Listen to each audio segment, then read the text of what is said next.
And now your voice changes. Is it okay now? That's perfect right there. Yeah. It just That's amplifies. The minute you start the recording, your voice just increases like a 1.5 dBs almost.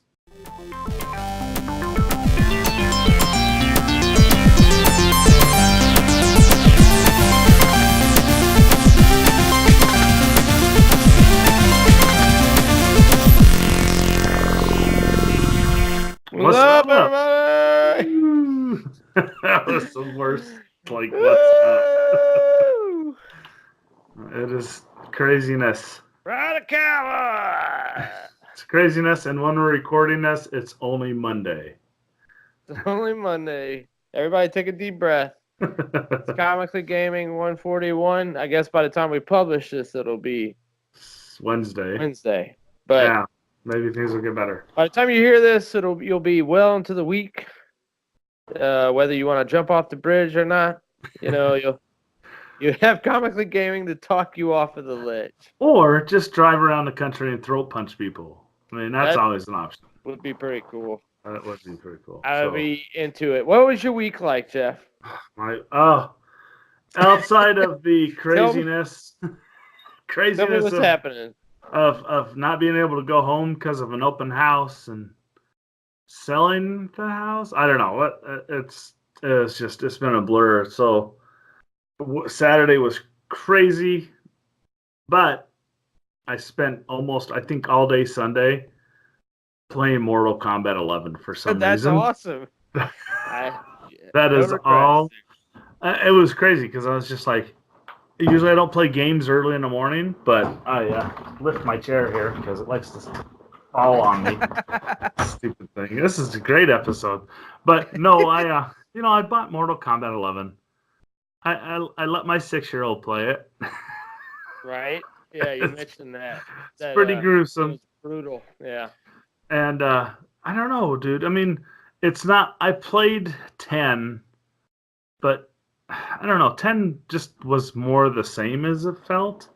Whereas this one, the tutorial is crazy. They get deep in depth in the tutorial on how to do combos, how to break down the frames of move. They get into the frames. They're like, that's good. Dragon Ball does that too. Like, they really worked me all the way through where I felt like I was a competent player when I was done with the tutorials. I was like, all right. I haven't even completed the tutorial because you just sit there and beat your head like of getting a perfect block and then doing a move and then doing this, and it's all about getting the timing down. And this one combo string is like this long on the screen. Yes. It's like, I'm like, my fingers don't remember. My fingers don't remember all the moves. I can't wrap my head around it. And but it's really cool because I beat the story mode.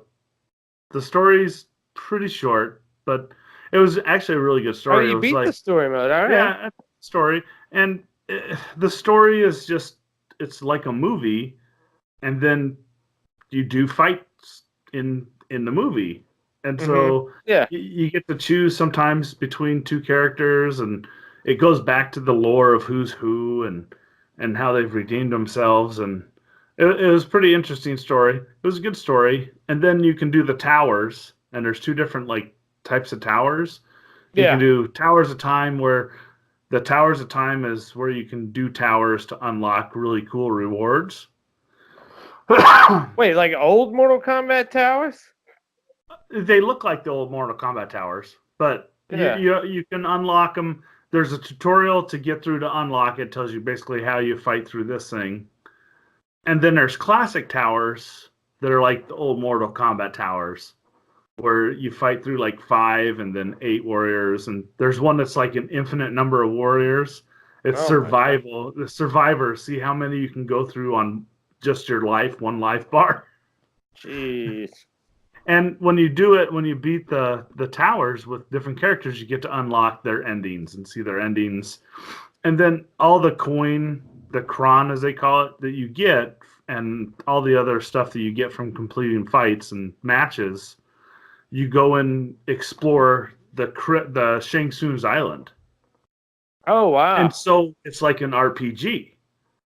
So that's crazy. So you run around and you're doing like problem solving to open up different doors to get further into the script, and you see all the classics.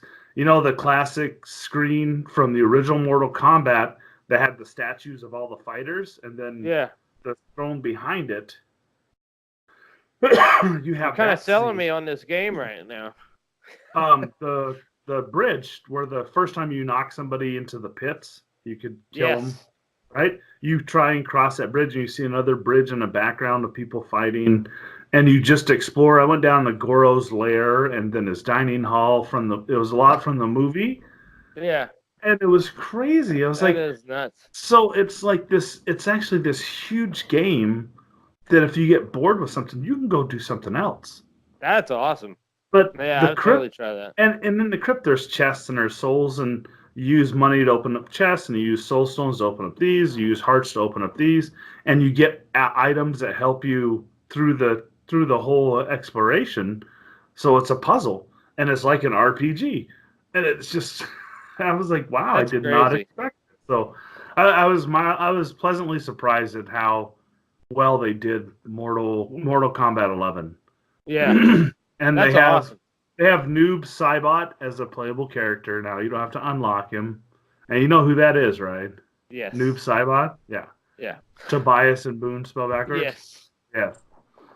And, Well, we was- no, that was when we used to crack out on Mortal Kombat in 1998, 97, 98. Noob was like the my friend Bundy or Brady that was his favorite character. So he would always unlock Noob and play with him and kill people left and right. the fatalities are pretty awesome. Yeah. Well, I saw from the commercial some of them. Some of them are like, then you unlock more fatalities and brutalities, and you can actually adjust the timing window. So you can have, when you're first learning everything, you can have a longer time window to perform the control moves to actually do the fatality. Oh wow! And it does That's fatality training. It has fatality training where you can check out the fatality of every fighter, and it shows you a box where you have to stand for that fatality. Wow. They really went. That's so crazy. What made them do that for this one? I don't know. I think it's more fun. That you don't even have to really fight in online combat unless you want to, and you can still do the classic, local 2-player, grab the other controller and fight against your friends. Wow. So, yeah, bravo to them. I don't know the studio or who did it, but it's NetherRealms that did it. So that's cool, man. I want to check it out. I was pleasantly surprised because I wasn't that fan of 10. I don't know. 10 just felt like a button masher kind of thing, and it wasn't really helping you. This one, though, they really took their time and branched out. Yeah, did a great job. So, I mean, that's all I really did. Oh, free comic book day. I forgot all my books downstairs, but I got a stack of comic books at free comic book day. That's great. So I did not get to do free comic book day. I wanted that Spiderman though, because I did read some comics this week. There's some really dark stuff happening with Spider with Venom and Carnage, in Marvel right now. That is, it's not like inappropriate for a child to read it because it's like violent or sexual or curse words or anything. But if a child was to grasp what they were reading, it's horrifying. It's like really demented stuff going on with Carnage. They're about to make this whole storyline called Absolute Carnage with Donny Cates, I think, headlining helming the project, and it's super dark. I mean, it's not your kids sort of fare with Spider-Man. Highly recommended. But yeah, I read Guardians of the Galaxy 4, which is still great. I love this new like depressed Peter Quill, I'll say. Okay.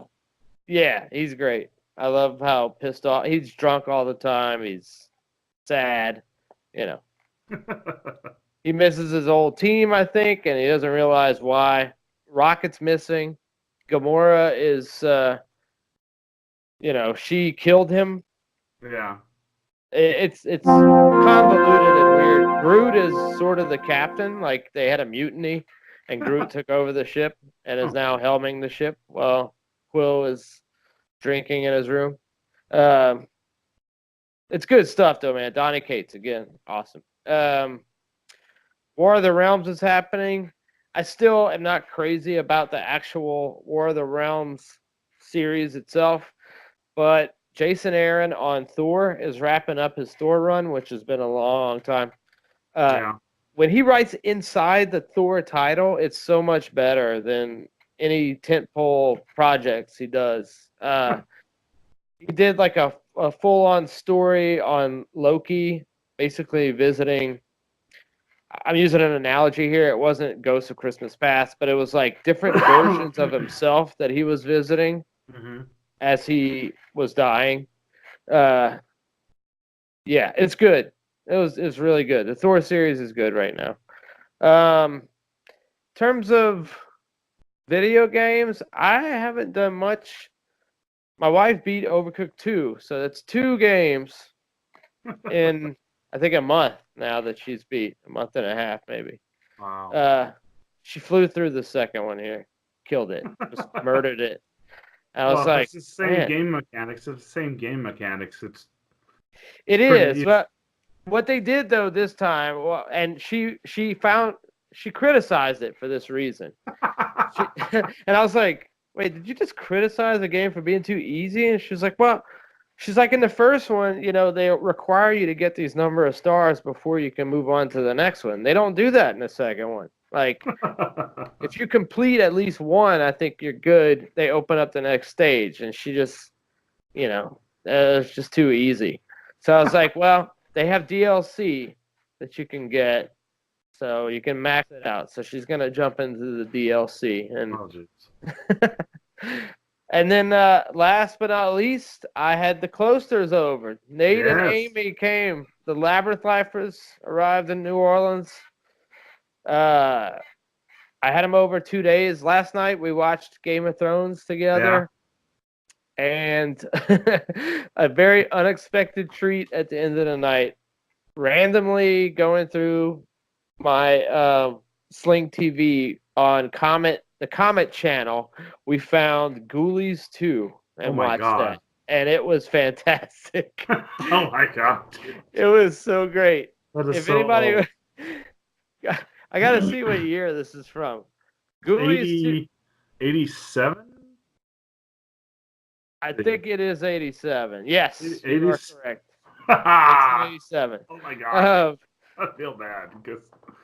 Well, if anybody that didn't grow up in the 80s, or I mean, even if you did grow up in the 80s, there's a chance you didn't see the Ghoulies. I hadn't seen them. I knew about them from the posters for the movies, trailers.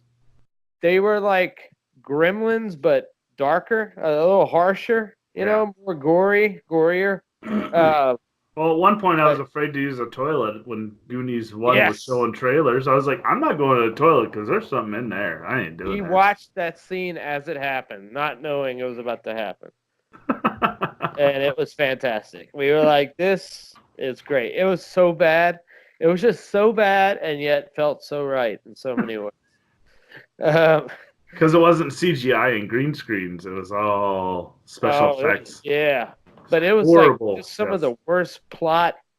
Oh, yeah. Yeah, just like, what are they doing? Why is this happening? There's magic involved. It was crazy. That was so weak.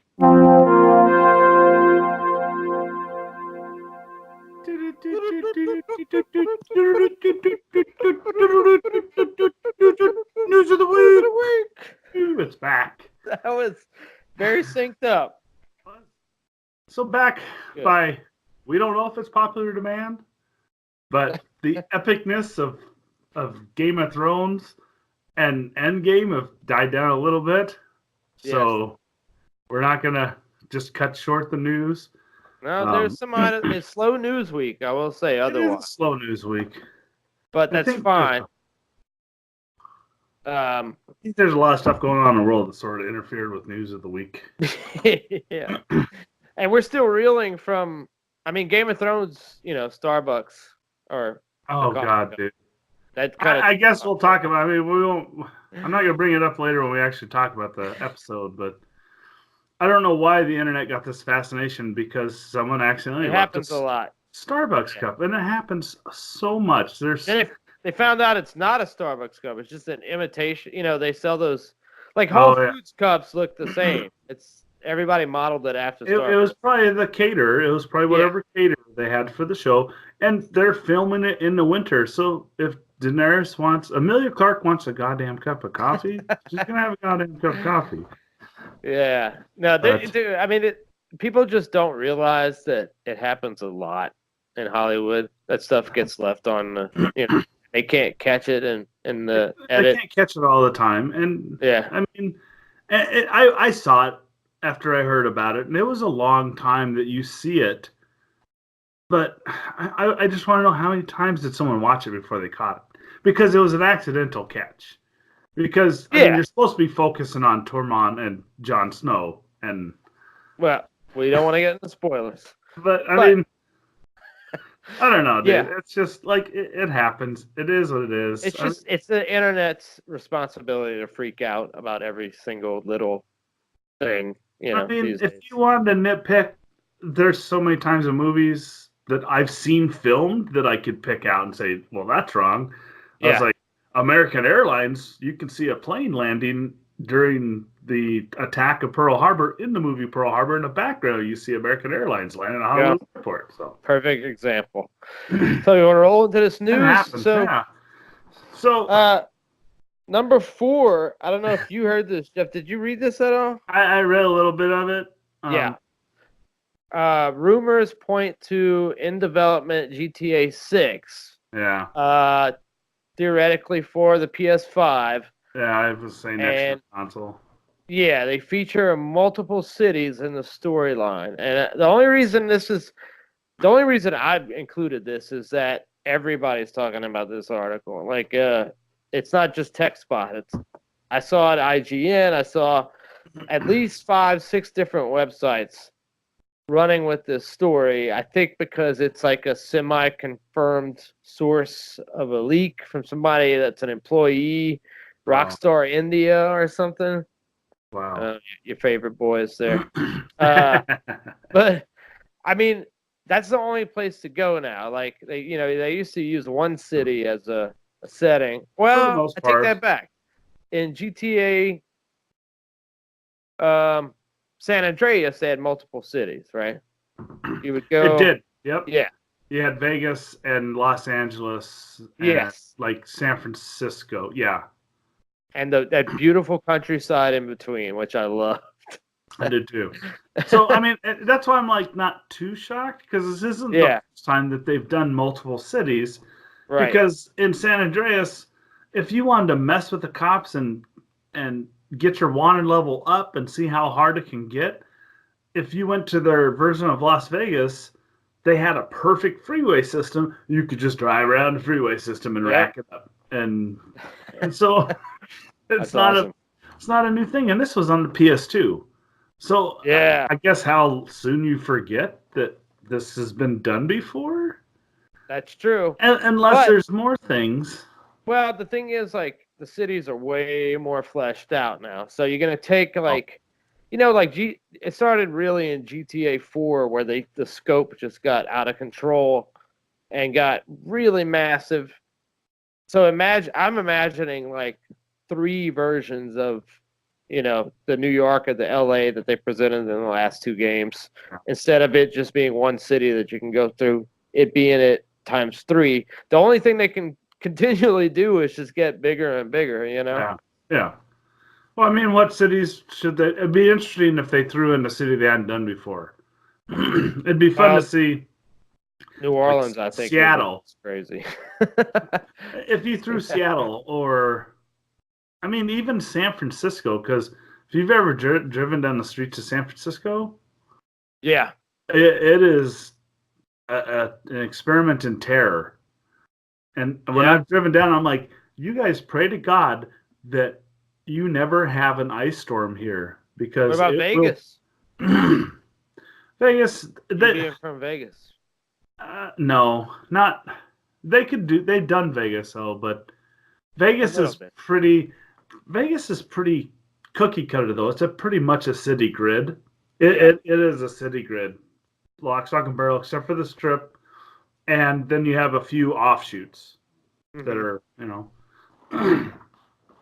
I think for those I think the best time to use that would be in games where you're driving. If you've driven and they actually map like a road, like a racing game. And they've done that in the past too. The problem with New Orleans is that it's too small. It's just, I mean, well, they could actually, instead of it just, with 4 being an approximation in New York and 5 being LA, they could actually probably map out the entirety of New Orleans and not just be an approximation, and do that as a game. But I feel like they covered New Orleans in Red Dead recently, so they're not going to go that again. Well, they could do Chicago. I bet you isn't the other one. Chicago. That's true. Because they've done that they haven't, but I mean Ubisoft in Watchdog, the game Watchdog. But then in Watchdog 2, they did San Francisco, and it was accurate because I was in San Francisco and I was looking around. I was like, I've been here before. This looks really familiar, and it was because I played Watchdog 2, and that's like, whoa, that's so creepy. Cool. You want to take the next item? But it can't compare. Even though we try, we can't get away from Star Wars news. Yeah. Oh, that's what I did this weekend. I'm sorry to interrupt this, but I don't normally do the dumb shit, and I know that that's a totally manufactured holiday. It is. But they were playing all the Star Wars films on TV, and I watched Star Wars, but I really sat and watched it this time. I didn't just go through the big moments, and I loved it. Empire is so amazing. I told you. But the one that really stood out for me was Rogue One. It's just incredible, dude. Rogue One is really so well done, and I would just love to see more done in that style. I mean, it is like by far the most violent, and I don't want to say that I like violent films, but it was done so well. They took the Star Wars universe and they really carved their own ID out in that film. Well, you got to see the grittiness of the rebellion. You didn't see the polish and the heroes. It was the everyday common soldier, and it was just down and dirty. And they tried that in Solo, but it just didn't work as well because it was a different director. You had Ron Howard, so it's different director, different vision. Because they tried that, throwing Han into the Imperial Army, and they're on a battlefield and trying to make it look like what a battlefield should look like. Mm-hmm. But it still had a comic sense to it, kind of because of the witticism and the quips back and forth between him and Woody Harrelson's character. Right. Yeah. So it didn't work as well as Rogue One. Rogue One was very serious. And it was done so well, yeah. A2SO, wow. He was awesome. Awesome. He was awesome. But, that brings us down to Disney Plus is getting ready to steamroll streaming services as we know it. Because the evil empire with ears is rolling through. But, I mean, looks like their crowning jewel might be the Mandalorian. Yeah.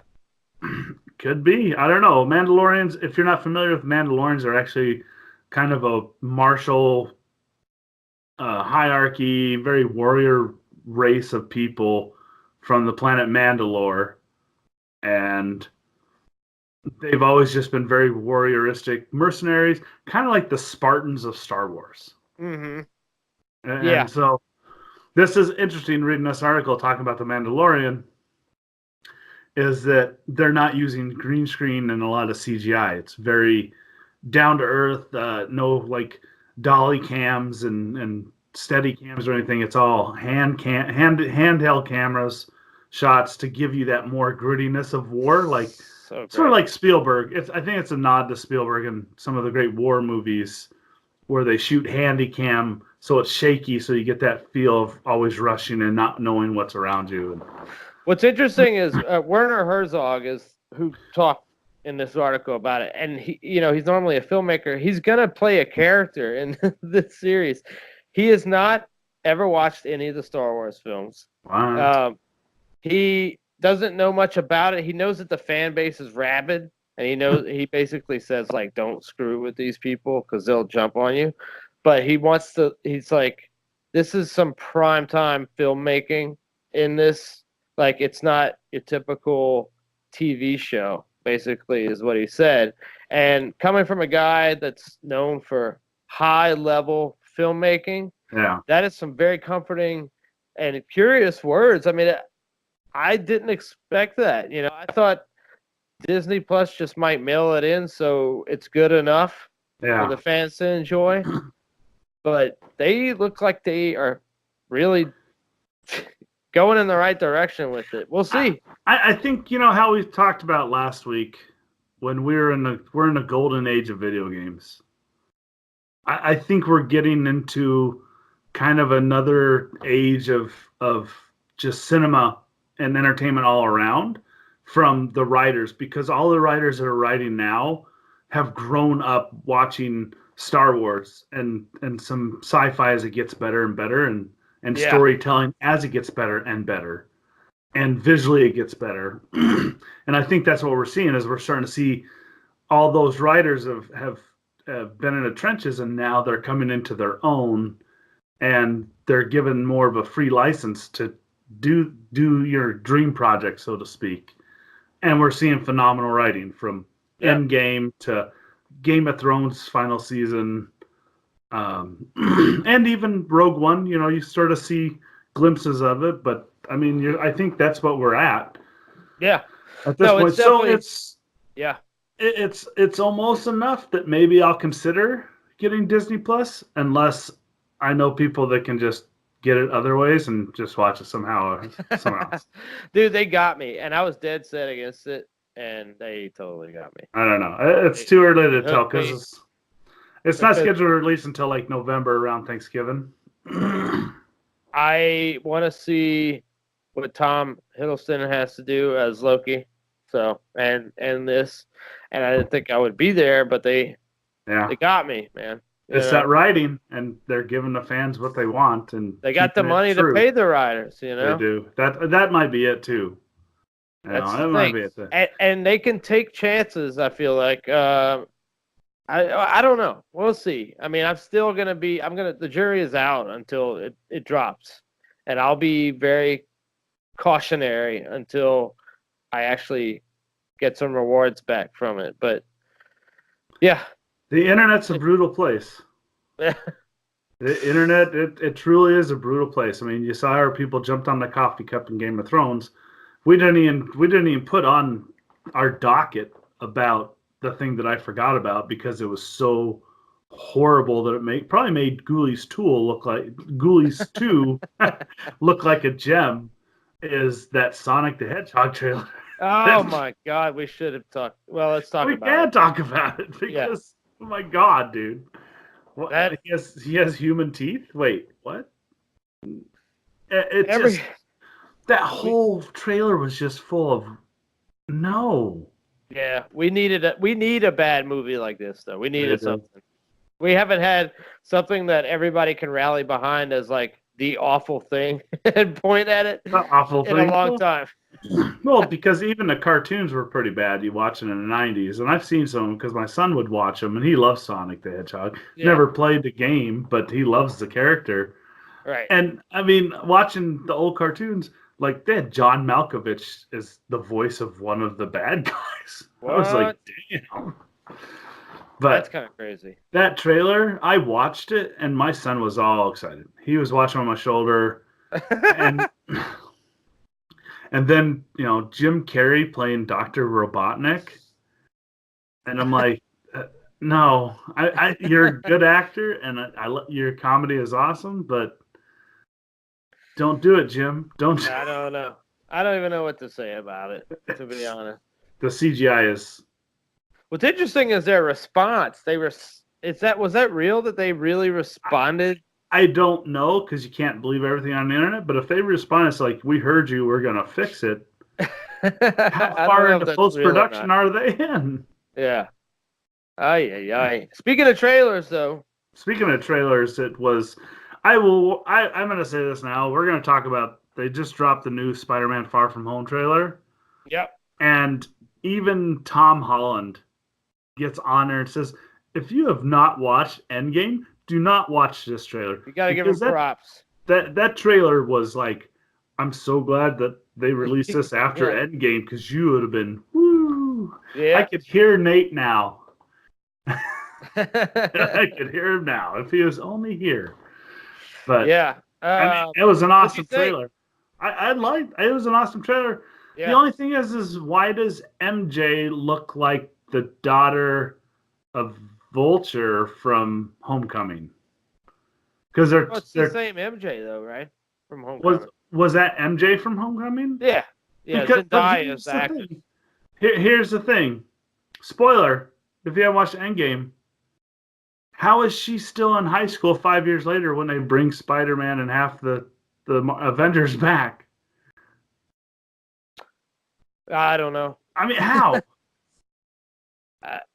Yeah, you're getting into time travel, which is too much for my brain right now. But I don't know. But I like seeing Mysterio, and I didn't know if that would work out. Yeah. And it totally worked for me. I'm not even entirely convinced that what's his name, the actor that plays him, is actually Ryan Mysterio. Gosling? No, it's not Gosling. It's the other one. Yeah. It's the other one that I can't remember. Jake Gyllenhaal. Jake Gyllenhaal. Yeah. I'm not entirely sure that he's going to be Mysterio. Like, he's wearing an outfit, but Mysterio is a master of illusion, right? Mm-hmm. I think there are some tricks going on in that trailer. They're meaning to mislead us on some stuff. So they could be. Yeah. And then so I guess the big news from this week is R.I.P. Chewie. Yeah, Chewie. And in case you're living on a rock, Peter Mayhew, who played Chewbacca in the original trilogy, passed away. They've been tight-lipped on what he died from, which is fine out of respect, for privacy and whatnot. And they didn't even announce it until 2 days after the fact, because he died on April 30th, and they didn't say anything until the 2nd of May. So it's it's bound to happen. It's sad. It's bound to happen, though. I mean, we're going to get all these actors that we grew up with now, and there's more of them that some of the classes are going to start. They're going to start passing away. And so I guess did we lose? When did we lose Carrie Fisher? 2 years ago. 2 years. Okay. Yeah. So 3 years ago. Not 2 years ago. It was 2016, December of 2016. It was right at the end. Yeah. Because it was right after they finished wrap up of shooting episode 8 that she passed away. Dang, man. Well, R.I.P. Peter. I was watching. I watched, like I said, the original trilogy this weekend. And Chewbacca was absolutely one of my favorite parts of it. I mean, anytime he could emote with no English. I mean, there was just nothing there. He still, you got the feeling of what he was saying to Hans. He even made a Wookiee laugh. I mean, like when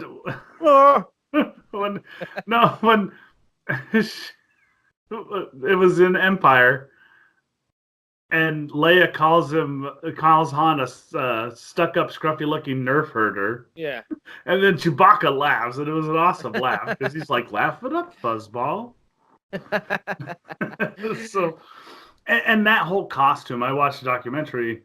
That costume, they handmade that Wookiee costume using like wool fiber, like wool, specific wool, yak or something, because it moved right, and it was something it moved right. There were easier ways to synthetically make it, but didn't move and look the same, didn't look like real hair.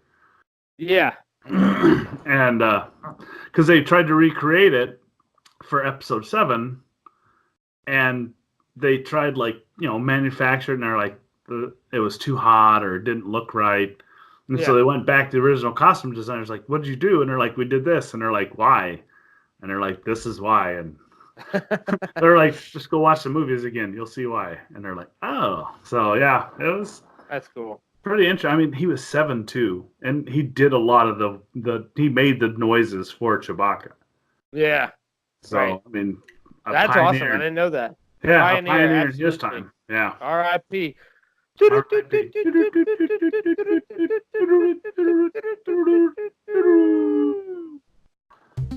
Check out our buddies over at Mutiny Info Cafe, where they not only have a great selection of used books, records, and great coffee, but they also have a fantastic selection of new and used comic books, graphic novels, and more. Mutiny Information Cafe in Denham, at the corner of Broadway and Ellsworth, and online at mutinyinfocafe.com.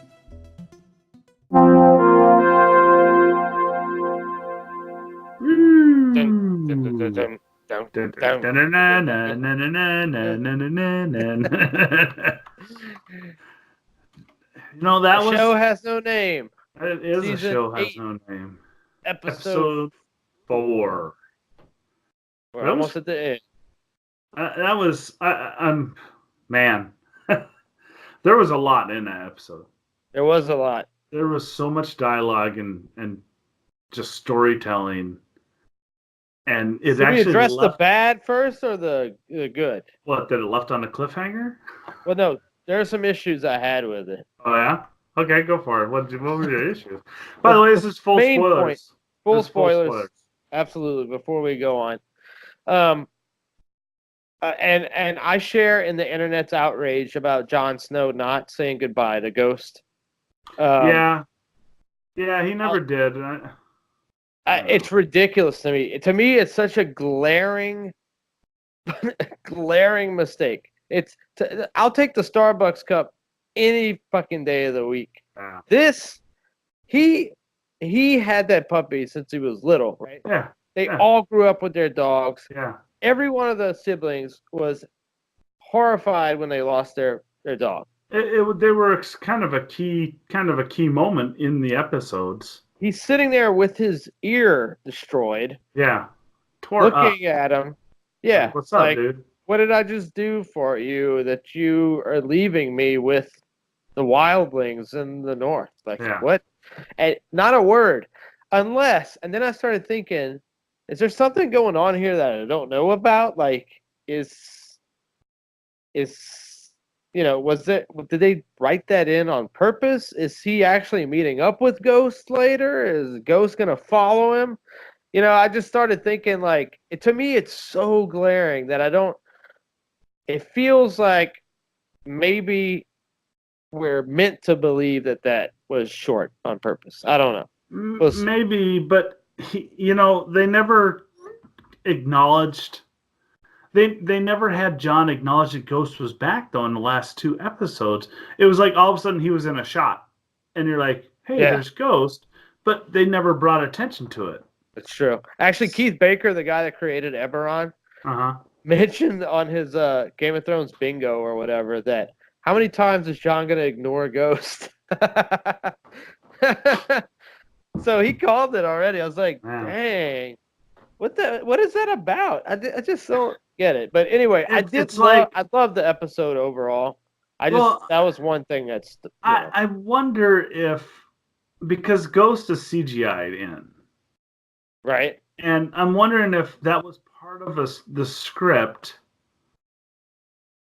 that they had maybe canceled at a last minute, but they never actually told the production team and the CGI crew, "Hey, we're not going to use Ghost because we decided not to." That's a good point. And so they just like put Ghost in there. But he says it though. He tells them to take Ghost with him.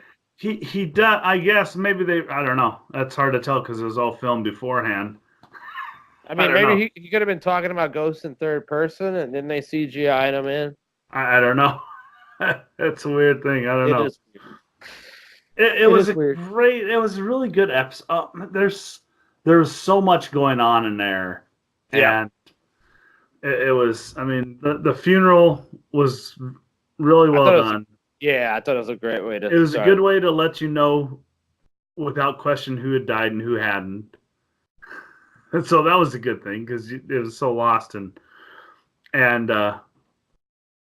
I think that whole thing where even they showed one thing is they showed the isolationism that Daenerys feels. Yeah. But it's almost self-inflicted. I kind of think it's self-inflicted. Well, she's also literally like the only, not just Targaryen, but she's the only blonde, I think, in the entire North. They're either brown, black, or red. Yeah. I mean, she sticks out, and she's wearing all white. It's just like she sticks out, and she didn't. Even though Jon tried to tell her multiple times how she should approach the North, she never did that. Yeah. She came in almost like a conquering hero, demanding that they follow her. She's the queen. And they're like, who are you? What have you done? You've got dragons. Yes, I'm scared, but you're bringing all these foreign people in. We don't know who you are. Right. And they follow Jon, and then she tries to like make a little amends to make an ally with Gendry by making him, Lord of Storm's End. So he's a old, living Baratheon. And she's all trying to be like, yeah, see, I'm smart too, Tyrion, but that was way overshadowed by Tormund, talking up Jon. Yeah. Yeah, and I think it's interesting that we see, because she's a Targaryen, they have that dual nature of like being aggressive but also being crazy. Yeah, she has both, right? And very entitled, and very, very entitled, thinking that everything is owed to her because she is a Targaryen. She is the queen. Well, yeah, but she had, when she first came in, she had the weapons to back up that claim. Mm-hmm. And slowly we're seeing those weapons die off. Yeah. So what happens when a dog is cornered, and they don't have much left to fight with? Yeah. She's going to, and we saw it. We saw it in her face as she confronted Cersei and turned away as Missandei was being murdered or beheaded. Her face said it all. I mean, we're witnessing a Targaryen that's in the corner with undermanned, like about to lash out and does not care who is in the way. Well, and that's the first time that no one's ever really listened to her. And Varys, Lord Varys, and Tyrion brought it up. Is she willing to go? Because they say that she's going to save all the people and be better. But because Cersei's bringing all the commoners into King's Landing, into the Red Keep, and they're like, "Don't do it," because that's what Cersei wants you to do. And now she's so blind with rage after, Missandei getting murdered by the Mountain. Yeah, that's Cersei's plan. I mean, that's what she. She's playing right into her trick and into her trap. And so she sees red and she's not, and it was demoralizing when she saw her dragon get just demolished by that fleet. I think everybody was demoralized. Yeah. R.I.P. Rhaegal, by the way. And I like how nonchalantly they did it.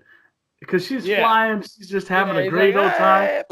It was like the never-ending story. Falcor. And then all of a sudden, I was like, as soon as they pulled back on that shot to show both of them, I said, and the dragon dies. And then, boom. I was like, oh, Yeah. I called it.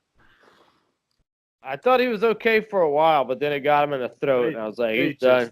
In the head. They just Yeah. unleashed, and they couldn't hit her. And then, his fleet just decimated that fleet. It's just one more thing that's just decimated. Danny, you came in here with thinking that having a strong army was all you needed to take the throne. Cersei's going to teach you that is not the case. And I think if Daenerys doesn't learn this, she's going to die. I'm starting to think that we might witness them killing each other off in some crazy way. And Sansa is the last one standing, in Winterfell. Sansa is later Winterfell because Bran pretty much said that she's a lady. He's not going to be Lord of Winterfell. But you got Arya and the Hound already went back to King's Landing. Yep. So and who's Arya going back for? She's going for Cersei. The Hound's going to kill the Mountain. Yeah. The Hound is going to kill the Mountain. Cersei is going to die by Arya. Does she turn on Dany at that point? I see. That's the thing is because now Arya knows who Jon really is. Right. Both her and Sansa, because Jon, he tried to tell Daenerys, I can't hide it from my family. And Daenerys is like, this is how we win. If you don't say anything and I get to be queen, you can be my puppy. Those secrets never last. Varys said it. He's like 8 people know about it. It's not a secret. Yeah, especially those two. And then that talk, Varys isn't above doing some things. That was one of my favorite scenes in the episode. I think Varys is going to poison Daenerys. That's what I foresee. He's going to poison Daenerys. He's witnessing the same signs that he saw in the Mad King. Yep. The first kindling of fire happening. And they showed those shots where he's looking at her the whole time and noticing her reaction. And when she's sitting there by herself in Winterfell and he's watching this whole thing play out, that's when he started figuring out. And then when he finds out Jon's lineage, that's when he's telling Tyrion, you're backing the wrong person. Yeah. You need to really look at Jon Snow. Who makes the best king? Someone that thinks they're going to be, or who makes the best ruler? Someone that is pompous and is so full of themselves that they're destined to be that, or the person doesn't want, the reluctant person's going to be better at it. Yeah, right. Also, I'm not going to lie, I totally thought Tyrion was going to die. I mean, the way that it was, I was like, he's walking up thinking like she's going to have a kernel of humanity in her, and that is long since passed. That is gone. With the death of her kids. There is nothing for her to care about except power. And she's got one in the oven. But here's the thing that I hope that they do follow through with next week, is because the whole conversation that I'm so terrible at names. Euron Greyjoy has. Euron has with Cersei, and she tells him that she's pregnant. He thinks it's his. But then Tyrion walks up to the gate, announces to everybody, hey, you're pregnant. Right. And he was nowhere near there. He could have found. So that means that if you're smart enough, I don't know, you put 2 and 2 together that, wait, your brother knows that you're pregnant and he was here before we slept together. So wait, what's going on? Yeah. So maybe he will turn on her. True. I didn't think about that. Yeah, maybe he will all of a sudden decide. I mean, I don't know. He seems like he's pretty just crazed with just wanting to hold on to, be her badass or whatever. Yeah. But that is interesting that, he made allusions to that, knowing about her being pregnant before she told him that she was going to be pregnant. Yeah. And then you got, after Gendry becomes now Lord. Lord Gendry. And then you would almost think that he just lost his virginity to Arya because he runs to Arya and is like, I love you and I'm a lord and you should marry me. And Arya's like, no, get out, please. You're my first, but I'm not a lady. You interrupted my archery practice. Pretty get much. out of here. And then she leaves. And she's going down to kill Cersei. That's what she's doing. That's why she's with the Hound again. History's basically coming full circle. And the Hound asks her, like, if I'm hurt, are you going to leave me to die? And she's like, yeah, pretty much. He sees the little badass that she's become. Yeah. He's like, whoa. He's like, you're a rotten little fucker, aren't you? Well, and he told Sansa, basically gave Sansa a compliment that you've grown so much since the last time I saw you, and good on you. Also, the last thing I think we should cover is Bronn walking in with the crossbow. Dude, yeah. He just walked into Winterfell like, what's up? Okay, so for the book readers out there, there's no better storyline that is not in the books or not to this level that's in the show than Bronn of the Blackwater. Yeah. Because they just sculpted him on their own and made him into like a really awesome character. And that's not reflected in the books to this extent. I mean, he slowly just worked his way up more and more. What are you giving me? What are you giving me? Well, what about you? I love that mind, that the way that he's doing that, working through titles and promises of power.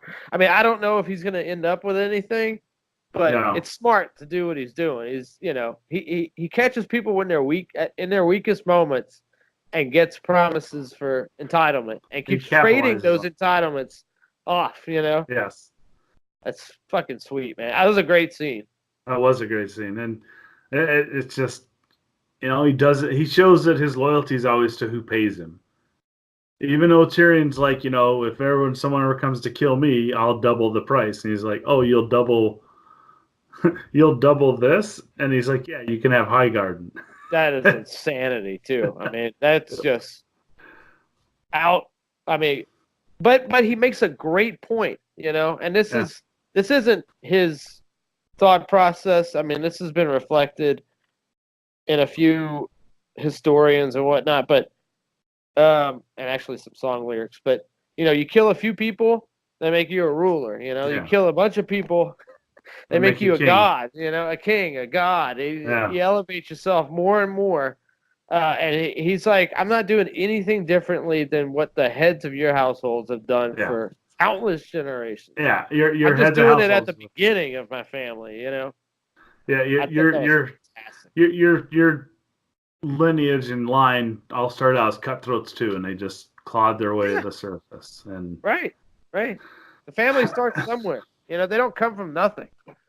So one thing we glossed over was besides Sir Brienne losing her virginity to Jaime. And Jaime is going to be all lock, stock, and barrel, but now he's like, is he going to protect Cersei or what? Because all of a sudden he's like, I gotta go. I'm not a good person. Yeah, that's a good point. I assumed he's going to take her out, but yeah, he might be going to defend her. I think he's going to try and defend her. Wow. I think that if he thinks that maybe if he kills Daenerys, the Queenslayer, then Cersei will take him back and everything will be back, Who knows? Yeah. I don't know. That's weird. I mean, whatever the case, we are setting up for a hell of a last 2 episodes. Yeah, and this next one's going to be long. It's going to be just as long as this one. And so mostly battle, probably. I don't think so. I think that the long night was meant to be exaggeratedly long to make you just be like, dude, okay, I'm done. Right. Let's get this on. Right. But yeah, I don't know. I don't think the battle's gonna be that. There's not enough armies to make it a long battle. That's true, and also no more dragons except for one. Yeah. Which is a bummer. It is. I think part of the wonder of the series was her having those dragons and Yep. watching them and seeing them die. It's terrible. So R.I.P. Rhaegal.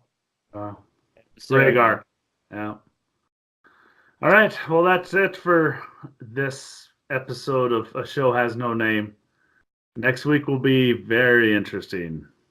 It shall. Peace. So we always want to thank everyone for watching and listening to this or listening to this week's show.